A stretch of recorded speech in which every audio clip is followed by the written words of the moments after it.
Segunda carta aos Coríntios, capítulo 12.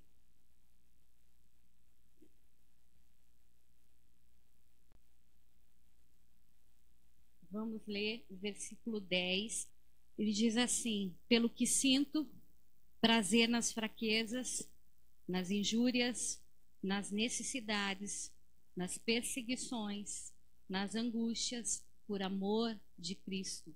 Porque quando sou fraco, então sou forte. Amém? Abra também lá no livro de Isaías, capítulo 45. Amém, irmãos? Diz assim a palavra do Senhor: e te darei os tesouros escondidos e as riquezas encobertas, para que possas saber que eu sou o Senhor, o Deus de Israel, que te chama pelo teu nome. Amém, irmãos? Amém, irmãos?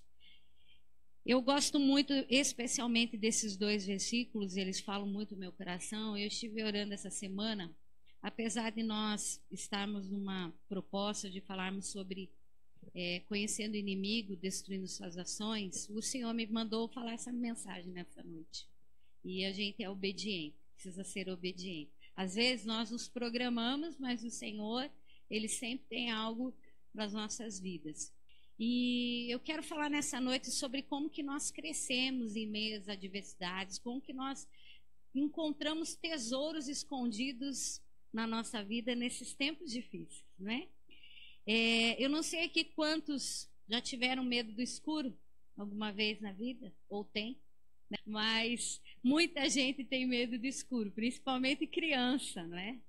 E é horrível quando nós sentimos, né, a escuridão, quando fica escuro, né? É engraçado porque mesmo quando tá aquela chuva forte e aí vem aquele temporal e faz pum, né? A gente apagou a luz, né? Parece que todo mundo fica apreensivo no ambiente, porque a escuridão ela traz esse desconforto, ela traz essa incerteza, ela traz esse medo. A gente não sabe como, né? Eu lembro que na minha casa era um drama porque a minha mãe morávamos em uma casa com 2 andares, que é a casa que minha mãe mora até hoje. Então, quando apagava a luz e a gente estava lá numa peça, e a casa da minha mãe tem 23 peças. Quando apagava a luz, pensa no medo. Ou você ficava no canto do quarto, ou então você saía correndo, né, tentando encontrar a escada para chegar lá embaixo. Então, eu lembro que era um drama. Minha irmã, muito medrosa, ela gritava: que medo, que medo! Ela só gritava de meu pai: calma que eu tô indo aí, né? E a gente saía correndo buscar as velas e procurar imediatamente a luz. Mas há momentos na nossa vida, irmãos, em que a nossa vida fica escura. E que nós sentimos que não há luz, nós vamos nos perder. E na vida de Paulo foi alguém que experimentou muitas adversidades, muitos dias escuros na sua vida. Muitos dias de luta, muitos dias de adversidade, muitos dias em que Paulo, ele fala, nos relata como é que ele se comportou. E Paulo é um exemplo de alguém que soube sobreviver às adversidades, dando glória a Deus. E as noites escuras, irmãos, são aquelas noites onde parece que Deus está escondido na nossa vida. Parece que realmente a gente não encontra saída para os nossos problemas. O apóstolo Paulo, voltando lá para a carta de Coríntios, no capítulo 12, o texto começa a falar que ele conheceu um homem que a vida tinha tido muitas experiências sobrenaturais com o Senhor. E que esse homem tinha sido levado, inclusive, para o terceiro céu. E eram tantas as revelações, eram tantas as coisas que Deus havia feito, né, com esse homem, e esse homem é ele mesmo. Nós sabemos que é o apóstolo Paulo mesmo. E ele diz assim: mas para não querer me gloriar, eu não quero ser nécio, então vou dizer a verdade para vocês, e para que eu não me exaltasse, no versículo 7, o Senhor colocou um espinho na minha carne. E a primeira lição que eu aprendi quando eu estava estudando esse texto, e que Deus tem me ensinado ao longo da nossa vida, é que muitas vezes o Senhor permite a adversidade para chamar a nossa atenção. Ei, estou aqui.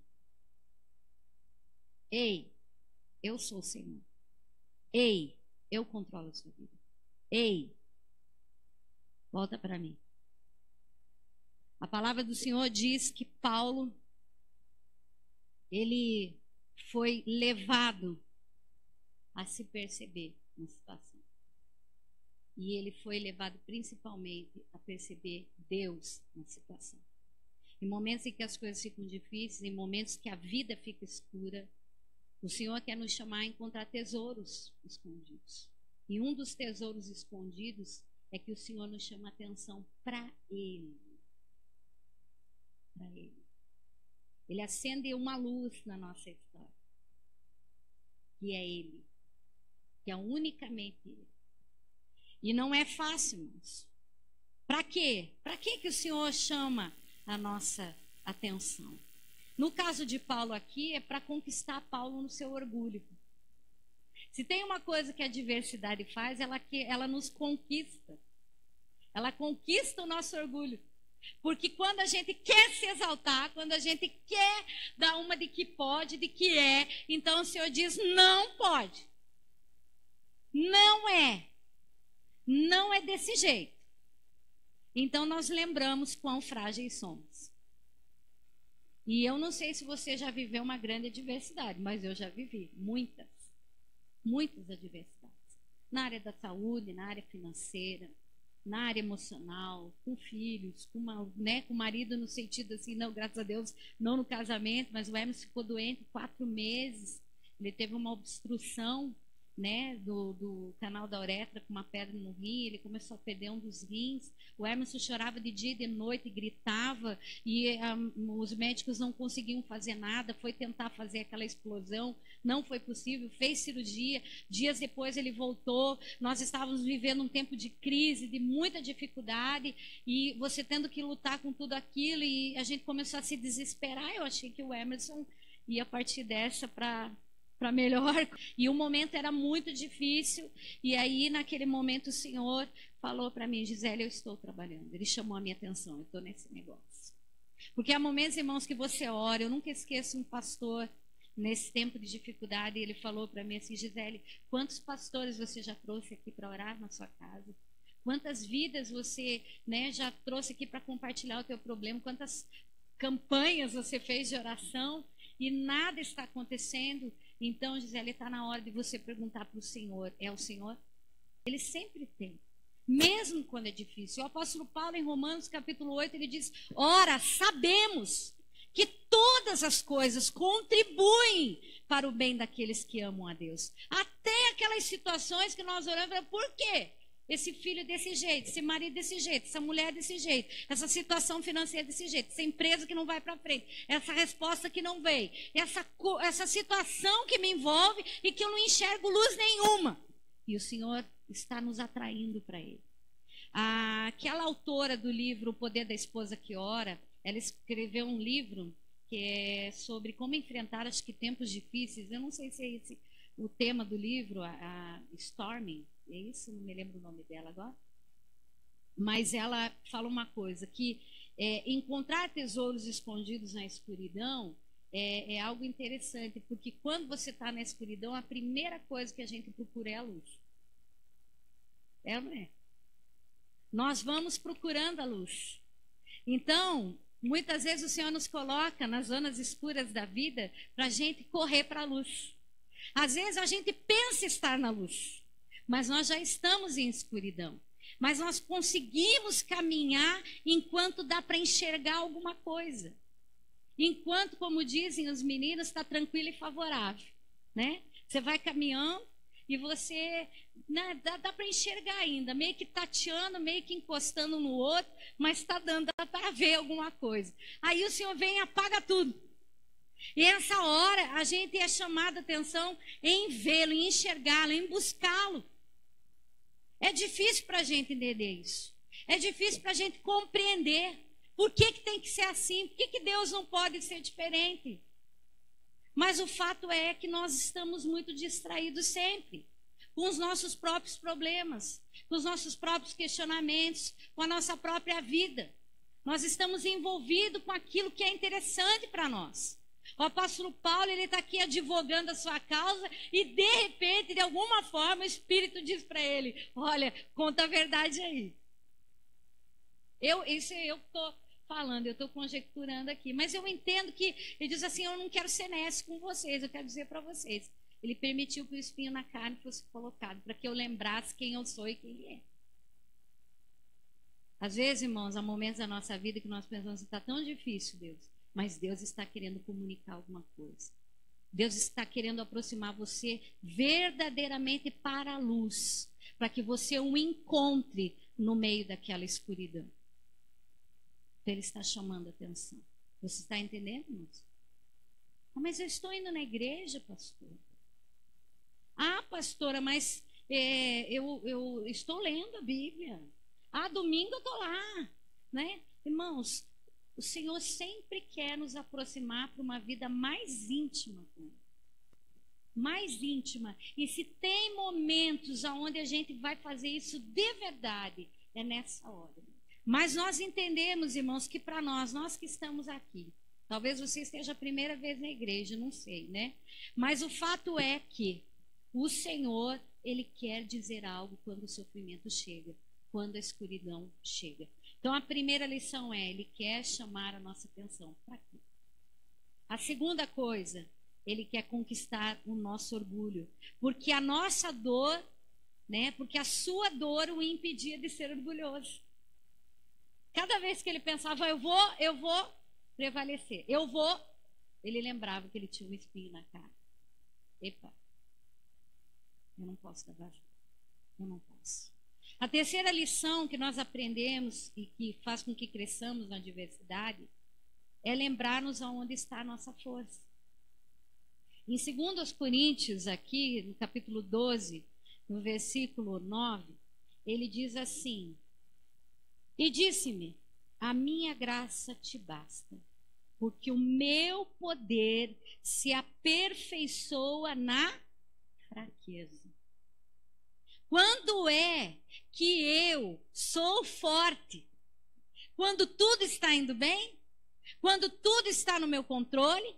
Quando Ele está sustentando a minha vida. E Ele está lembrando aonde é que está a nossa força. E a nossa força está nele, como diz a segunda parte do versículo 10 desse capítulo. Porque quando estou fraco, então é que sou forte. Porque aí você deixa de ser você e ele começa a operar. Você se rende. Você abre mão. Não é música. Toma-me, rendido estou. Irmãos, é rendição mesmo. Você olha para a sua vida e você diz assim, eu não tenho para onde correr. Ou é Deus, ou é Deus. Ou é o Senhor, ou é o Senhor. Não é o seu trabalho, não é nada. Irmãos, quando Deus quer fazer na nossa vida para que nós cresçamos, Ele faz e não tem mimimi, nem chororô, e não tem nada que possa impedi-lo. Porque agindo Deus, ninguém impedirá. Ninguém. E não é só para as coisas boas, para as coisas que Ele precisa tornar melhor em nós. Então, Paulo está dizendo assim, quando eu sou fraco é que eu sou forte. Sabe por quê? Porque daí eu deixo de ser eu. Porque nós somos frágeis, irmãos. Nós ficamos chateados com as coisas mais bobas. Nós somos pessoas que nos permitimos perder o foco da nossa vida com a maior rapidez no momento que a adversidade se levanta. Nós muitas vezes questionamos o fato de Pedro ter sido aquele que vacilou quando ele sentiu os ventos fortes e ele estava indo em direção ao Senhor. Nós dizemos, e falamos, olha, ele não teve fé. Mas, irmãos, basta que alguma coisa fuja do nosso controle, do nosso ideal, da nossa forma. Nós abandonamos as coisas que nós estávamos firmes, porque na verdade estávamos firmes nos nossos propósitos e não nos do Senhor. E aí ele diz assim, dá-me tua mão. Mestre, me pega porque eu estou perecendo. Aí é aquele momento que a gente lembra quem é que disse venha. Quem é que falou vem. E aí nós começamos a afundar e pedimos socorro. E aí nesse momento que a gente lê, Deus, dá um alívio aí. É ou não é? Já teve essa experiência? Quantos aqui já tiveram a experiência de estar lutando e não dar em nada? Talvez nesses momentos tenhamos que aprender que é Ele que vai fazer mesmo. Quando eu sou fraco, Ele é forte. Deixar Deus ser Deus na nossa vida. Deus não faz nada sem propósito na nossa vida. Tudo tem propósito. Tudo. Todas as coisas contribuem. E Paulo ele diz, ora sabemos, não é algo que nós não sabemos. Que bonito falar, todas as coisas contribuem para o bem daqueles que amam a Deus. É verdade, você sabe mesmo disso? Porque uma coisa é o conceito, outra coisa é aquilo praticado. Uma coisa é você saber, né, no teu intelectual, outra coisa é você viver aquilo que você está falando. Eu lembro-me que quando nós passamos aquele tempo terrível de adversidade na nossa vida, uma das coisas que foi muito abalada na minha vida foi a questão da fé. Porque eu era uma pregadora da fé, sabe? Então, eu tinha os cultos de quinta-feira, nosso culto era de palavra de motivação, de fé, era aquela coisa e tal. Aí quando a luta veio, irmãos, duas estruturas o Senhor quebrou na minha vida. Primeira foi a estrutura de eu me achar generosa demais e boa demais. Eu nunca deixei por ter um temperamento, porque o sanguíneo é assim, ele fala aquilo que pensa e ele perdoa rápido também, ele esquece rápido, né? E então, para mim era muito fácil, porque eu não gostava do negócio, já falava, resolvia, eu ia para casa, pedia perdão, ia lá, se tivesse que chorar, chorava junto. Só que daí eu vivi uma situação, irmãos, em que eu não pude me manifestar. Eu fiquei com muita raiva. Muita raiva mesmo. E aí o Senhor mostrou o que estava dentro de mim. Eu não era tão boazinha quanto eu pensava. Eu não era tão curada quanto eu pensava. Eu não era tão sarada quanto eu pensava. Ele me apertou. Ele me tratou. E a primeira coisa, como eu falei, foi a fé. Porque se teve uma coisa que verdadeiramente nós sentimos foi escuridão. Nós orávamos e o céu parecia de bronze. Nós chorávamos e parecia que não havia resposta. Nós caminhávamos por rotas, mas parecia que Deus não estava lá. E nós tivemos que... E uma das coisas que foi interessante é que eu não me sentia com autoridade para pregar sobre fé para os outros. Como que eu vou falar de fé se eu estou vivendo isso?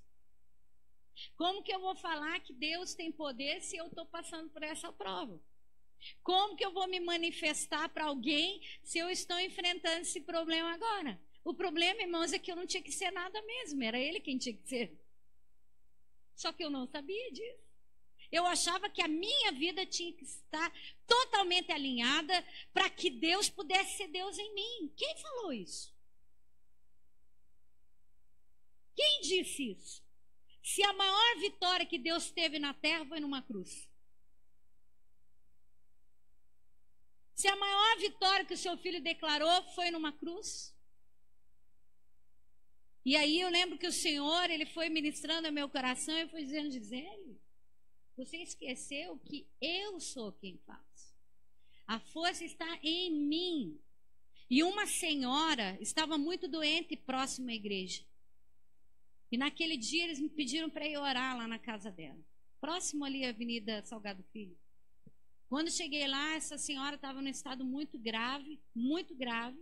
E eu fui com um grupo orar. E eu fazia assim, irmãos, porque quando você não se sente apto, você vai ficando atrás, assim, para que ninguém te veja, né? E ela estava deitada na cama e de repente ela estendeu a mão e disse assim, pastora, o Senhor tem uma palavra que vai me dar através da sua vida. E eu estava destruída. E aí eu fui orar com ela. Eu falei, vamos orar então, irmã. E eu comecei a orar por ela. E eu orei mesmo. Quando eu terminei, ela estendeu a mão. Obrigada, Senhor, por enviar a tua presença nessa noite, nesse lugar. E ali o Senhor foi me tratando e falou assim: quem disse que você precisa ter fé? Ninguém falou que você tem que estar com tudo certinho para eu te usar. Eu é que sou Deus na tua vida. Eu não estou falando aqui de vida corrompida, irmãos, de vida em pecado. Eu estou falando daqueles lapsos, dessas adversidades, desses momentos de escuridão, em que Deus está trabalhando na nossa história, para que Ele possa ser Senhor, como o irmão ontem ministrou lá. Ser Senhor de verdade na nossa vida. E entender que a adversidade, ela tem propósito, é fazer a gente crescer. Não é normal, irmãos, quando você tem um filho e passam-se os anos e você vai vendo que aquela criança não cresce, você vai vendo que aquela criança continua do mesmo tamanho, os órgãos, tudo está comprometido, você fica preocupado. Da mesma forma, o teu pai que está nos céus, quando você que foi chamado para frutificar, para crescer, começa a mirrar espiritualmente. Isso é um problema. É uma anomalia espiritual. Você precisa de ajuda. Então, o que ele faz? Ele ativa na sua vida através da adversidade. Quer parar de sofrer, irmãos? Deixe Deus ser Deus. Deixe Deus ser Deus.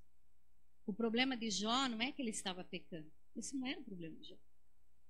O problema de Jó é que ele conhecia Deus de ouvir falar. Ele termina falando isso. Ele era um homem que tinha uma vida justa, temente, um homem religioso, um homem de uma vida exemplar, um homem que sacrificava pelos seus filhos pecadores. Mas a Bíblia diz que a calamidade chegou para ele. E ele termina o livro de Jó dizendo assim, antes, porque ele teve que aprender muitas coisas. A primeira foi oferecer sacrifícios pelos amigos que não foram tão amigos. Foi ou não foi? O texto diz assim, Jó, ofereça sacrifício por essa turma aí que veio te amular. Eu diria, Senhor, eles só me perturbaram. Eu vou orar por eles agora? Você vai orar por eles agora. E a Bíblia diz que no momento em que ele oferecia sacrifício pelos seus amigos, o Senhor restituiu a sua vida. Sabe aquela pessoa que pegou no teu pé a vida inteira? E muitas vezes essa pessoa é bem próxima sua.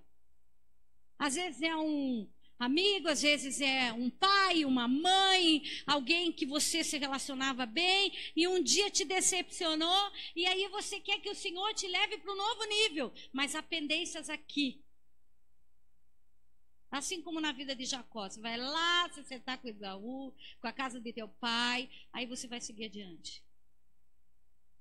E aí o Senhor faz a gente voltar, faz a gente perceber.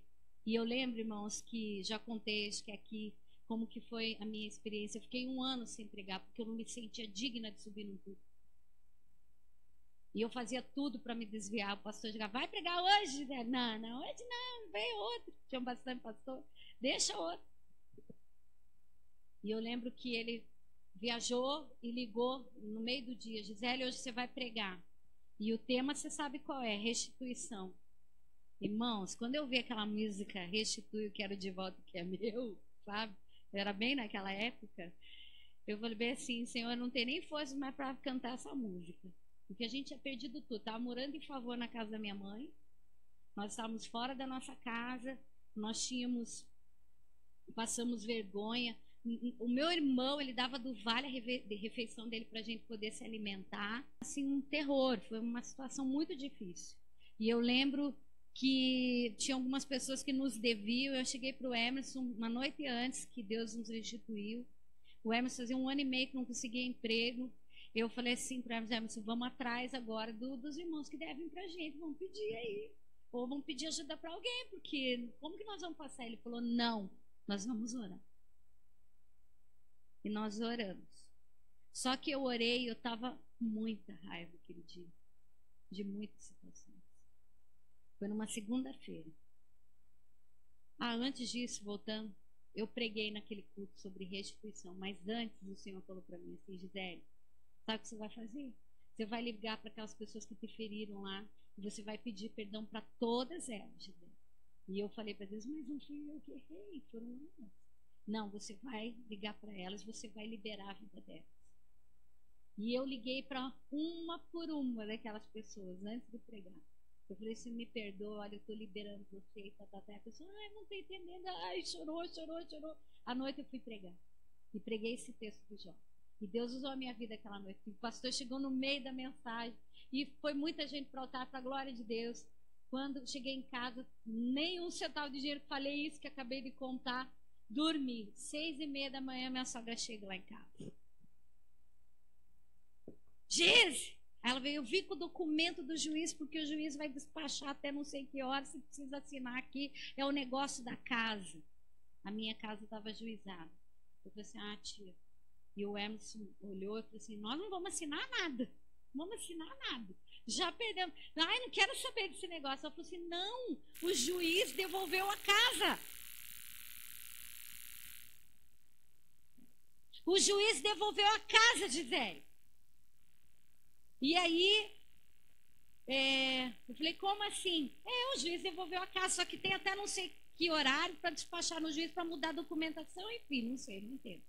Aí eu assinei, o Emerson assinou e nós voltamos a dormir, gente. Só que quando a gente voltou a dormir, o Emerson fez assim com cobertura. Olha o orgulho.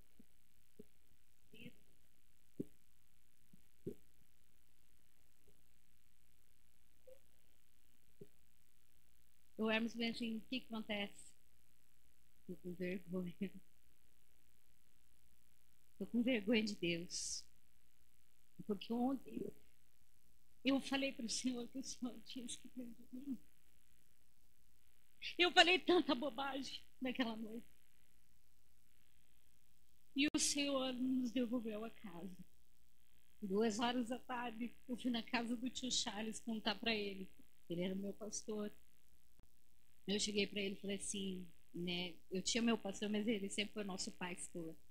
E eu falei assim para ele, tio, Deus devolveu a nossa casa, e todos se alegraram. E nisso a minha sogra chegou com um envelope, irmãos. E não me deu lá na porta da casa do meu tio. Quando eu fui abrir o envelope, tinha R$500, há 8 anos atrás.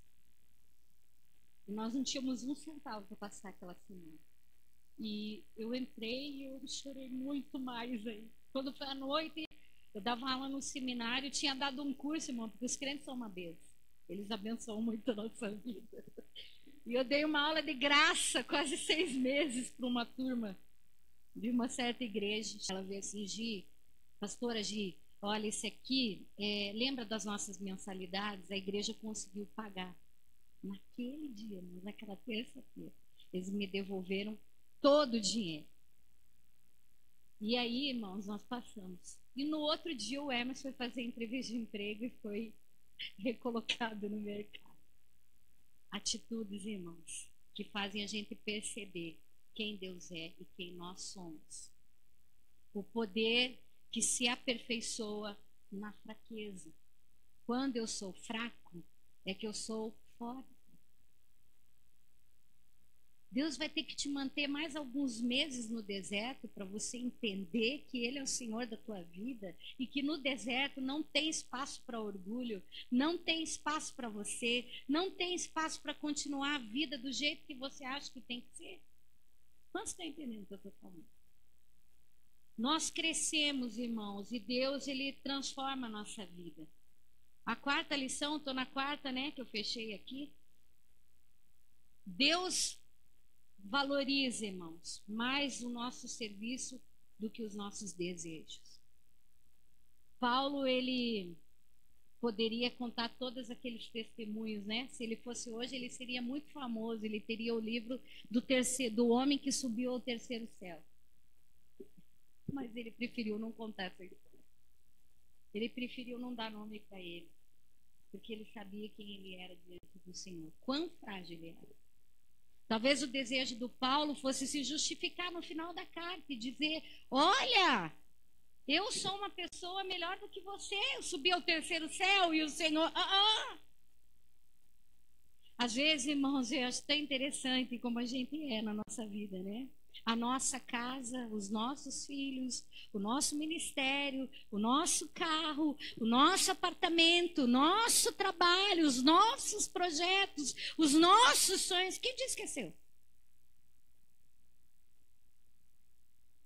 Se o Senhor não estiver neles, irmãos, vai passar adversidade. Entende? Você vai passar luta. Nós temos que entender isso. Não era o desejo dele, mas o que Deus valorizava quem ele era como pessoa, era o que ele foi chamado para ser na vida dele.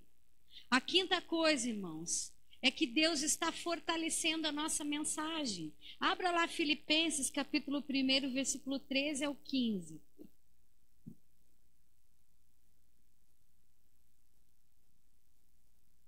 Tem aí? Filipenses 1, do 13 ao 15. Como resultado, tornou-se evidente a toda a guarda do palácio e a todos os demais que estou na prisão por causa de Cristo. E os irmãos, em sua maioria, motivados no Senhor pela minha prisão, estão anunciando a palavra com maior determinação e destemor.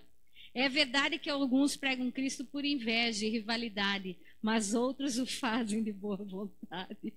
O apóstolo Paulo está dizendo o seguinte, sabe? Eu estou nessa diversidade, mas agora eu sou uma bênção. Eu estou presa aqui nessa cadeia, mas o evangelho está crescendo por causa disso. Talvez você pense, eu estou vivendo essa prova, mas um dia eu vou ser testemunho para muitas vidas, porque quem não sofre não vai poder consolar o que sofre. Nunca. Uma pessoa que não enfrentou uma dificuldade na sua vida nunca vai poder dizer para aquele que está enfrentando que ele tem solução. Porque quando você tem dor, você pode chegar para alguém que tem dor e dizer assim: olha, eu não sei como você está se sentindo, mas eu já estive aí e hoje eu estou aqui. Porque cada um tem uma forma de sentir sua dor. Mas a gente sabe que pode consolar. Eu lembro que nesse período Deus me deu uma palavra, não tendo nada, mas enriquecendo a muitos. Tinha uma amiga, colega de ministério, ela esposa, ele desempregado. Eu ia para a feira trabalhar, passava no mercadão ali da Rui Barbosa e comprava oferta de fruta e verdura e dividia com ela. Hoje essa menina está super bem sucedida, mora em São Paulo. Ela dizia para mim, ela dizia, lembra de se dividir comigo os mamão, as maçãs? Não tendo nada, mas enriquecendo muito, porque a gente sempre tem para dividir, sempre tem para dar. Deus está fortalecendo a nossa mensagem na adversidade. Em tempos de escuridão, o Senhor está brilhando na tua vida e você nem sabe. Pessoas estão olhando para você e estão falando como é que ele está suportando, como é que ele está vencendo. Sabe, irmãos? Hoje as pessoas perdem o foco muito rápido do amor de Deus, mas Paulo tinha certeza de quem ele era no Senhor. Sexta lição, irmãos. Tornamos-nos mais eficazes quando somos advertidos pela adversidade. Como a gente fica melhor depois que passa pela prova. É ou não é? Sabe que a águia, ela voa 40 anos e daí as plumas ficam pesadas e ela fica, né, com problemas para voar. Então ela vai para a penha da rocha e ali ela vai se movendo e vai arrancando todas as suas penas, as suas plumagens, e ela bate no pé e tira suas unhas e bate o bico e ela fica ali horrível naquele lugar. E espera ali um tempo para ser fortalecida, para ser renovada naquela penha daquela rocha. Mas quando começa a vir o seu vigor novamente, depois de todo o sofrimento que ela passou, depois de todo aquele tempo em que ela estava ali na escuridão da rocha, ela sai, irmãos, e voa mais 40 anos. E ela vai mais forte, porque os 40 anos que ficaram para trás vêm com ela. a mensagem da gente, muitas coisas a gente não vai mais viver. O duro é, irmãos, quando você passa pela prova e não aprende nada com ela. Esse é o grande problema, talvez. Que você passa pela prova e você não aprendeu absolutamente nada. Agora, uma lição de encontrar tesouros escondidos na escuridão. Abra lá Jó 23, 10. Jó 23, 10. Diz assim: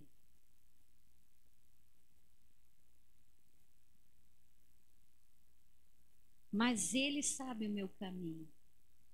Prova-me e sairei como o ouro. Você sabe que para encontrar um único diamante é necessário remover na África mais de 1.750 quilos de terra?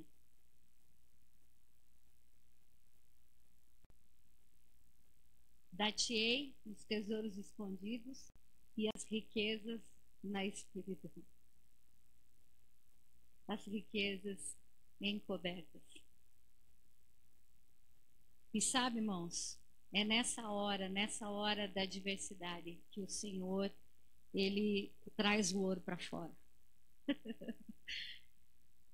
Ele vai sarando a nossa vida, Ele vai moldando o nosso caráter, Ele vai tirando a impureza, Ele vai aquecendo, você fica na prova, e então o Senhor tira a melhor pepita, o melhor diamante daquele carvão escuro. Mas primeiro Ele tem que desenterrar muita coisa para surgir o tesouro, para surgir o melhor da nossa vida. Deus quer nos tratar, irmãos. Deus não quer gente doente na sua presença. Deus não usa gente doente. Ainda que a gente se esforce, Deus usa gente sarada. Ainda que a gente tente, Paulo teve que aprender tudo isso. Quando ele achava que sabia alguma coisa, Deus colocou um espinho na carne dele para lembrar quem ele era. Nós vamos crescer na diversidade quando entendermos, irmãos, que toda diversidade tem propósito. E se vamos sofrer, devemos aprender algo com a dor. Se é para sofrer, então vamos sofrer aprendendo. Se você está sofrendo, irmãos, nossa, pastora, eu não quero mais sofrer. Mas aprenda alguma coisa. O salmista Davi, ele disse assim, semana passada eu li, antes de ser afligido eu andava errado, mas agora eu conheço a tua lei. E a lei, como diz o Salmo 19, ela refrigera a alma. A lei do Senhor é perfeita e refrigera a alma. Sabe, irmão, se você não aprendeu nada com aquilo que fez você chorar, com aquilo que fez você entrar nos quartos escuros da vida, então não valeu de nada. Você vai passar por outra e por outras e por outras e por outras, até que toda a terra seja removida e o ouro apareça. Você quer isso? Nesse momento de dor, eu recebi a visita da irmã Sônia Schirman e do pastor José na minha casa. Eles foram os únicos pastores a me visitar, tirando os meus pastores da minha igreja. E eles chegaram lá e ela olhou para mim, eles foram visitar o Emerson, ela olhou para mim e disse assim: Gisele, sabe quem determina o tempo no deserto? Você. Perdoe. Resolva logo essas coisas que te afrontam, que você sente que foi um peso para você, porque a vida continua, dizendo. E ela saiu, e eu entrei para dentro, e eu entendi o que Deus estava falando. Se é para sofrer, que eu saiba aprender com a dor. Menos. Porque enquanto toda a terra não for tirada, a pepita não vai sair para fora. E eu tenho aprendido isso. Você entende isso? Eu não sei porque que eu estou passando por isso. Eu sou tão boazinha, é nada. A vida dos outros é tão mais fácil, a minha é tão difícil. É. Se é para sofrer, que eu saiba aprender com ela e crescer. Crescer! Prova-me e sairá ouro. E o Senhor vai me botar para fora. E a última coisa, ele cresceu na adversidade, descansando na sua fidelidade. Eu não estou entendendo, mas eu vou honrar a Deus com fé. Porque a Bíblia fala em Isaías 26, mas ele conservará em paz aquele cujo coração está firme nele, porque confia nele. Confia nele, confia. E confiança, irmãos, não tem nada a ver com fé. Confiança tem a ver com relacionamento, com conhecer a pessoa com quem a gente se relaciona. Até o incrédulo tem fé e crença, mas confiança só quem conhece Deus. Porque nesses momentos a gente questiona se Deus é justo, e Ele é. Se Deus me enxerga, e Ele vê. Se Deus está no negócio, e Ele está. Não importa o que o homem faça, não importa o que a vida faça, não importa que as circunstâncias venham sobre você como ondas fortes, Deus está no controle. E Ele está removendo a terra para que o ouro saia, para que o diamante apareça. Amém, irmãos? Você vai crescer?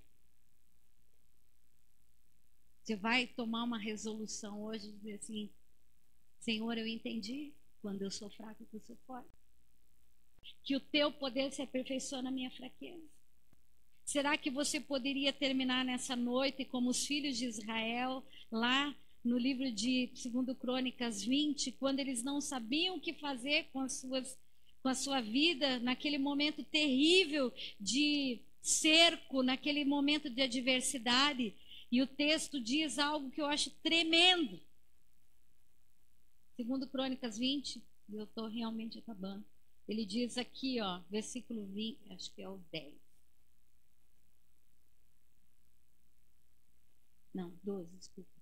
Ah, Deus nosso, porventura não o julgará? Porque em nós não há força perante essa grande multidão que vem contra nós. E não sabemos o que nós faremos. Porém, diga porém, os nossos olhos estarão firmes em ti. Não sabemos. Tem gente vivendo a diversidade aqui? Você sabe o que fazer? Meu lugar seguro, minha proteção, todo-poderoso, Deus na minha salvação. Oh, oh, oh, oh. Estou olhando para os montes, meu socorro vem de Deus.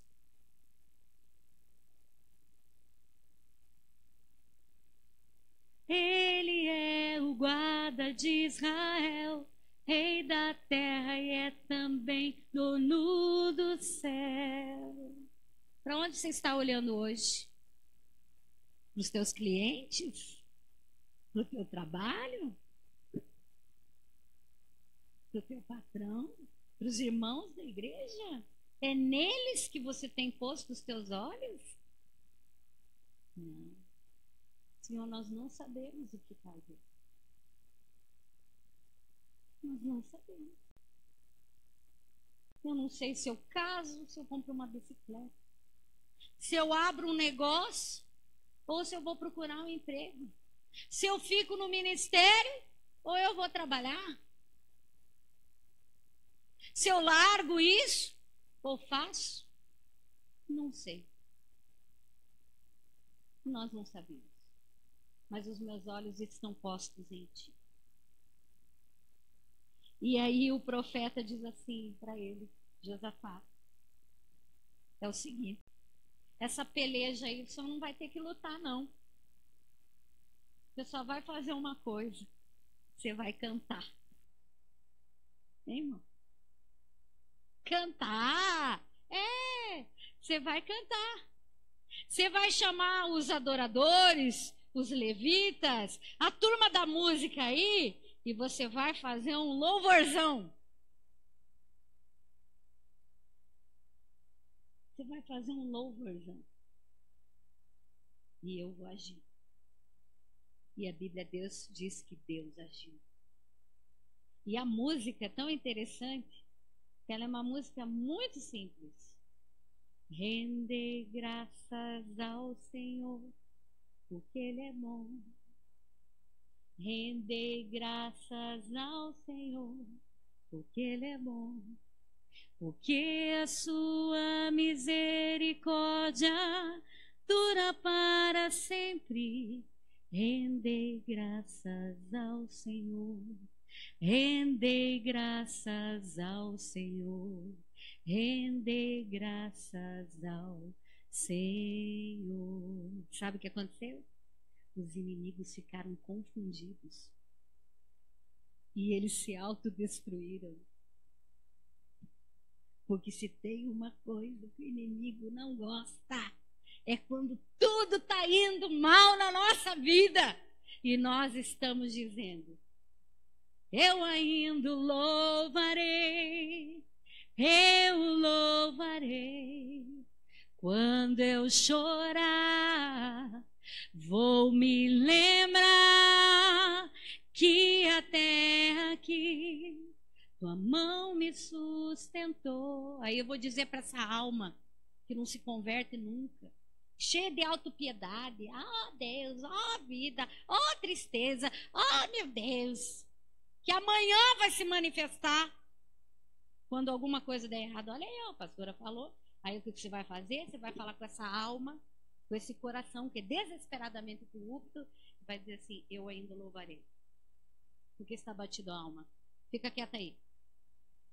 Pega aqueles hinos de Cassiane, aqueles hinos bem do fogo, taca ali na casa e canta para essa múmia, para esse demônio ir embora dali.